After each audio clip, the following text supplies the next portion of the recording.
আসসালামু আলাইকুম রহমতুল্লাহ। সকল প্রশংসা আল্লাহ তাআলার জন্য। আশা করি সকলে ভালো আছেন। একটা বিষয় নিয়ে আলোচনা করার জন্য সামান্য একটু সেটা হচ্ছে মাদ্রাসায় হেফজ বিভাগ রয়েছে। তো হেফজ বিভাগের ছাত্রদেরকে নিয়ে একটু ফিকির করলাম যে কীভাবে ছাত্রদেরকে গড়ানো যায়, 24টা ঘন্টা তাদেরকে মেহনত করা যায়, ভালো হাফেজ করা যায়। এই বিষয়ে একদিন খাতা কলম নিয়ে লেখা শুরু করলাম সামান্য কিছু। তো দু চারজন আলেম দেখি বললো যে আপনার লেখাটা সুন্দর হয়েছে, একটু সুন্দর করে সংশোধন করেন, তাহলে হয়তো আমরা একটু আমাদের মাদ্রাসার জন্য একটু উপকৃত হব। তো সেই বিষয়ে একটা লেখা আর কি তারপর দেখাইতেছি যে আসলে বিশেষ একটা সামান্য একটা রেসালা বা বই আকারে আমরা লিখে ফেলছি।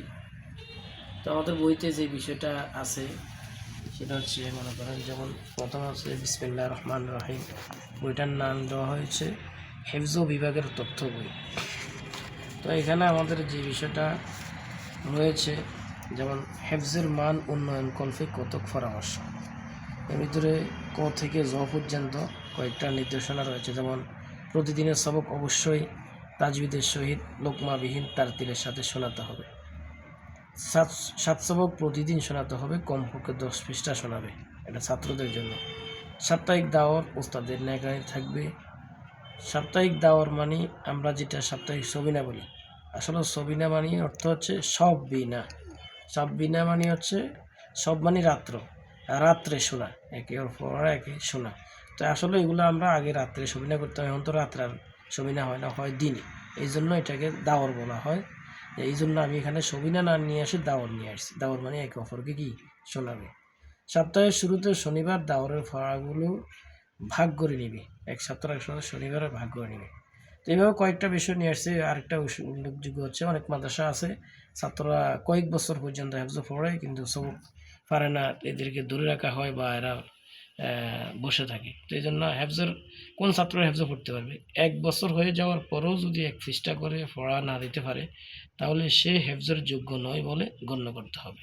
তাহলে ছেলেটার সময় নষ্ট না, সে কিতাব বিভাগ বা অন্য কোনো বিভাগে সে পড়লো।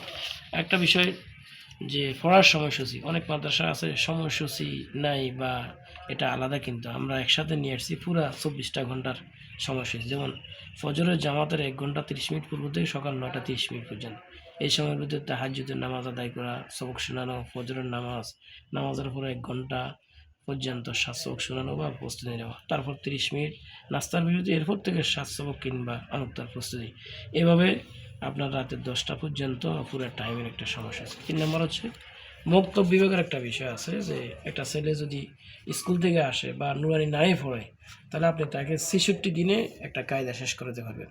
যেমন মুফরাদাত 1 দিনে, মোরাক্কাবাত 3 দিন, হরফে মুকাত্তাআত 1 দিন, সাথে হরফে মুকাত্তাআতগুলো মুখস্থ করে দেওয়া, এবং হরকত তানবিনের সাথে হলকের হরফগুলো শিখিয়ে দেওয়া, ইকলাব ইজহার, এগুলো। এইভাবে একটা ছেলেকে আপনি যদি 66 দিনে একটা কায়দা তারা শেষ করে দিতে পারবেন। আরেকটা বিষয় হচ্ছে নাজরা বিভাগ একটা ছেলে নুরানি থেকে আসার পরে অথবা যদি কায়দা পড়ে আসে তাহলে আপনি তাকে সূরা নাস থেকে সূরা ফিল পর্যন্ত 1 আয়াত 2 আয়াত কিংবা 3 আয়াত অথবা একসাথে পুরা সূরা আপনি সবক সে শোনাবে। এই 10 সূরা নাজরা শোনার পর হেফজ করে শোনাবে, হেফজ করে ফেলতে হবে। এইভাবে 3 দিন 8 দিন 7 দিন 35 দিন এইভাবে ভাগ করে দিয়েছি। তো এই নাজরাটাও সে 105 দিনে, অর্থাৎ 3.5 মাসে একটা ছেলে নাজরা শেষ করতে পারবে। এরপরে কিছু উপদেশ, ছাত্রদের পড়ালেখায় লেগে থাকা, জীবনে যাই করো না কেন পড়াশোনার পিছনে লেগে থাকতে হবে। এভাবে কিছু উপদেশ লেখা হয়েছে, শিক্ষকের উপদেশ মেনে চলা। আর এর মেইন যে বেশি পয়েন্টটা সেগুলো হচ্ছে তথ্য বই। আমাদের এখানে তারিখের বিষয় আছে, 1 মাসের করা হয়েছে, অনেক বইতে আছে 1 সপ্তাহ, 1 মাসের করা হয়েছে। মানে এই জন্য যে আমাদের মাদ্রাসাগুলো মাসিক বন্ধ হয়, তো মাসিক বন্ধ হলে ছাত্ররা বাড়িতে গেলে তার গার্জিয়ান জন্য এটা নিয়ে আফসোস না করতে যে আমার ছেলে কী পড়ছে আমরা তো জানি না, কমপক্ষে বইটা দেখলে বলবে যে না আমার ছেলে পড়ছে মোটামুটি, তাহলে আর তার খরচ দিতেও টেনশন করা লাগবে না। আমাদের যে বিষয়টা সবকের 2টা ঘর পৃষ্ঠা ভরা, 7 সবক 2টা ঘর, আমুক্ত 2টা ঘর পৃষ্ঠা ভরা, আমুক্ত রিভিশন, যারা যে ছেলেগুলো বাইরে থেকে আসে বা হেফজ শেষ করছে, সবক শেষ করছে, তাদের আমুক্ত 2 বেলা এইভাবে তেলাওয়াত, সাপ্তাহিক পরীক্ষা, সাপ্তাহিক দাওয়াত, হ্যাঁ সাপ্তাহিক পরীক্ষা, এর মন্তব্য, সাপ্তাহিক পরীক্ষা প্রতি শুক্রবার একটা পরীক্ষা হয়। তো যাক, এই যাও এই বিষয়গুলো আসলে খাতা কলম নিয়ে লেখা শুরু করা আর কি।